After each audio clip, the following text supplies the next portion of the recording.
శ్రోతలకు ఇదే మా స్వాగతం. Hi guys, we are talking about Kishkindhapuri movie. So ఇది ఒక హారర్ ప్లాట్. అండ్ దీనికన్నా ముందు ద డైరెక్టర్ గురించి నేను మాట్లాడాలి.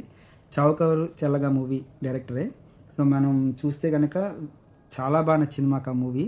అండ్ తర్వాత కూడా నేను గూగుల్లో సెర్చ్ చేశాను అనమాట. సో నెక్స్ట్ మూవీ ఏమి ఉంటుంది కౌశిక్ది అని. బట్ నాకు అప్పుడు ఏమీ కనపడలేదు.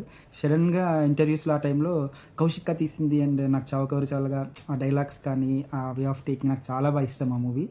సో ఇప్పుడు మేము కిష్కింధపురి మా ఒపీనియన్ చెప్పాలనుకుంటున్నాము. సో బేసిక్గా ఇది గోస్ట్ టూర్ కాన్సెప్ట్తో స్టార్ట్ అవుతూ ఉంటుంది.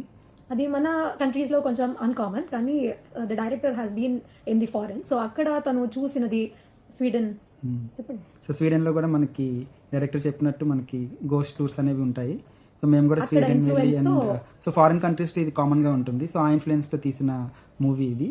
చాలా రీసెర్చ్ చేసి డైరెక్టర్ ఈ మూవీని తీయడం జరిగింది.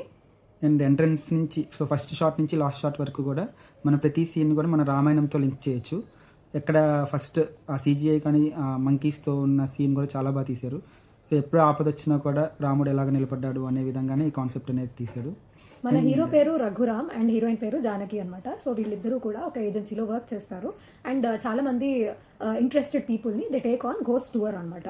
అది ఫ్లాప్ అవుతూ ఉండగా ఒకసారి ఒక పాత పడిపోయిన రేడియో స్టేషన్కి తీసుకెళ్దామని అందరూ డిసైడ్ చేస్తారు. సో అక్కడ ఏం జరుగుతుంది అనేది చాలా హారిఫైయింగ్గా అండ్ ప్లాట్ ట్విస్ట్ అయితే అద్దరిపోయాయి.